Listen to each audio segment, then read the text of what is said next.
आज मैं आपको 10 ऐसी चीज़ें बताऊंगी जो कि आपको टमी टक सर्जरी के बाद बिल्कुल नहीं करनी है।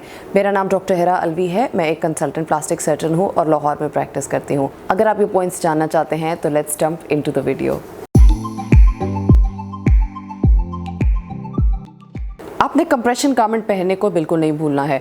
कंप्रेशन गारमेंट एक टाइट सा गारमेंट होता है जो कि हम टमी टक के बाद या बहुत सी प्लास्टिक सर्जरीज के बाद देते हैं, जिससे हीलिंग बेहतर होती है, स्कारिंग कम होती है एंड बहुत से और इससे फ़ायदे मिलते हैं।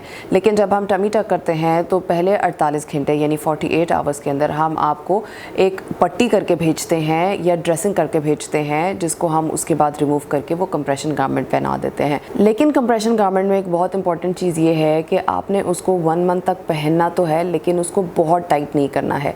इतना टाइट ना हो कि उसमें आपकी स्किन की ब्लड सप्लाई ख़राब हो, क्योंकि टमी टक के अंदर हमने स्किन को काफ़ी ऊपर तक रेज़ करके अंदर सारा प्रोसीजर करके उस स्किन को वापस दोबारा जोड़ा होता है। तो उसके ऊपर कंप्रेशन पहनना ज़रूरी है और 24/7 पहनना ज़रूरी है फॉर 1 मंथ, लेकिन उसको बहुत टाइट नहीं होना चाहिए है, उसको स्लाइटली लूज़ होना चाहिए है, तभी वो आपको फ़ायदा देगा। टमी टक कराने के बाद आपको कॉन्स्टिपेशन नहीं होने देनी है। अगर कॉन्स्टिपेशन होती है एंड आप स्ट्रेन करते हैं तो उसके अंदर, क्योंकि हमने मसल्स को टाइट किया होता है, जो मसल्स सेंटर ऑफ एब्डोमेन में होते हैं, जो कि प्रेगनेंसी से या बहुत ज़्यादा वेट गेन की वजह से साइड पर चले जाते हैं, उनको हम दोबारा से सेंटर में जोड़ते हैं।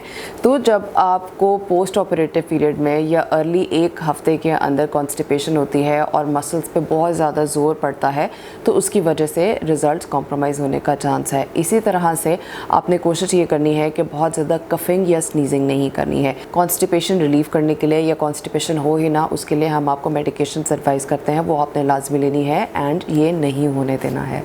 टमी टक कराने के बाद आपने लेटना नहीं है। इसका मतलब ये नहीं है कि आपने सारा दिन चलते फिरते रहना है, लेकिन अक्सर लोगों को ऐसा लगता है कि सर्जरी है तो अब बेड रेस्ट है। टमी टक के अंदर पहले ही दिन उठ के चलना फिरना है। Even though I always recommend कि थोड़ी सी बेंड पोजीशन में, पूरे स्ट्रेट होने की वजह से स्कार के ऊपर प्रेशर भी आता है एंड पेन भी होता है, तो चाहे बेंड पोजीशन में चलें, लेकिन आपको फर्स्ट डे लाजमी चलना है। इसकी वजह से हीलिंग बहुत बेहतर हो जाती है एंड जो ब्लड क्लॉट्स बनने के चांसेस होते हैं टांगों के अंदर, वो बहुत कम हो जाते हैं and those blood clots are dangerous. तो इस वजह से पहले ही दिन आपने उठ के चलना फिरना है, या किसी को आपने ये भी कहना है कि थोड़ी बहुत आपकी टांगों पे मसाज कर दे, जिससे आपको बहुत फ़ायदा होगा।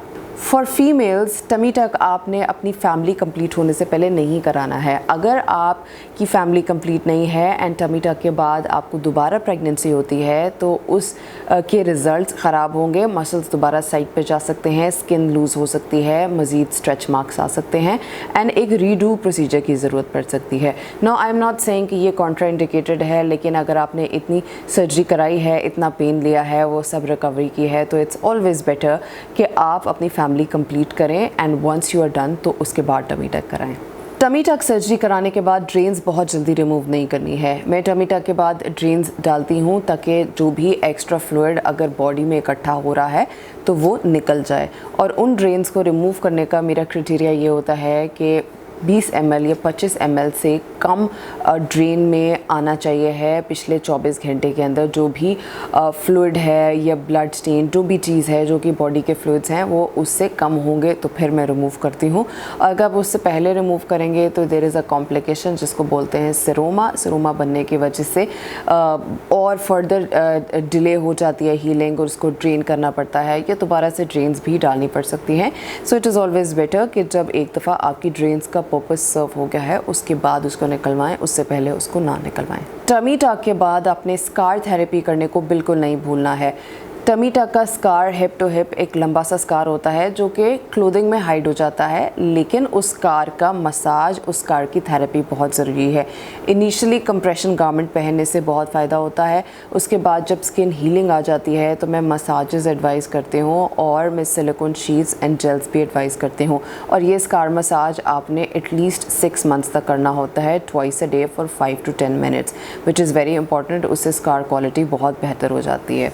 टमी टक कराने के बाद आपने 1 महीने तक उल्टा पेट के बल नहीं लेटना है। जब भी आपने लेटना है आपने सीधा लेटना है, क्योंकि उल्टा लेटने से एक तो प्रेशर बहुत ज़्यादा होता है, दूसरा आपकी हीलिंग ख़राब होती है and it is also painful. तो हमेशा टमी टक कराने के बाद आपने सीधा लेटना है फॉर 1 मंथ। टमी टक कराने के बाद आपने पहले 24 से 48 घंटे में अकेले नहीं रहना।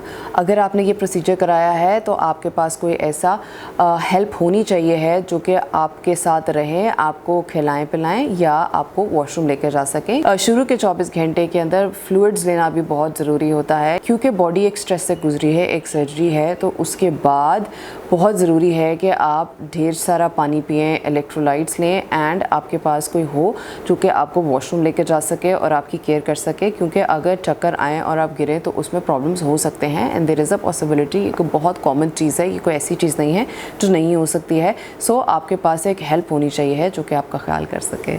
टमी टक के बाद आपने ऐसा नहीं सोचना है कि ज़ख़म पे पानी लगेगा तो कोई प्रॉब्लम होगा। आपने 48 आवर्स के बाद हर रोज़ नहाना है, अपने स्कार को भी साबुन से साफ़ करना है और बेली बटन को भी साबुन से साफ़ करना है। ऐसा सोचना कि इस पे कोई पानी लगेगा तो प्रॉब्लम होगा, ऐसा बिल्कुल गलत है। इसमें कोई प्रॉब्लम नहीं होता। इनफैक्ट अगर आप पानी नहीं लगाएंगे तो ज़ख़म ज़्यादा गंदा होगा एंड इन्फेक्शन होने के चांसेस ज़्यादा होंगे। सो आपने हमेशा अच्छे से नहाना है, अच्छे से बाथ लेना है और क्लीन करना है उस एरिया को। एंटीसेप्टिक सोप ना यूज़ करें, कोई भी रेगुलर ब्यूटी सोप यूज़ करें और उससे आप उस एरिया को क्लीन करें और आराम से ये ना सोचें कि इसकी वजह से ज़ख़म ख़राब होगा। टमी टक कराने के बाद आपने ऐसा नहीं सोचना कि बस सर्जरी हो गई तो अब आपको कुछ नहीं करना। आपका बहुत इंपॉर्टेंट रोल है, आपने लिम्फेटिक मसाजेस ज़रूर करने हैं।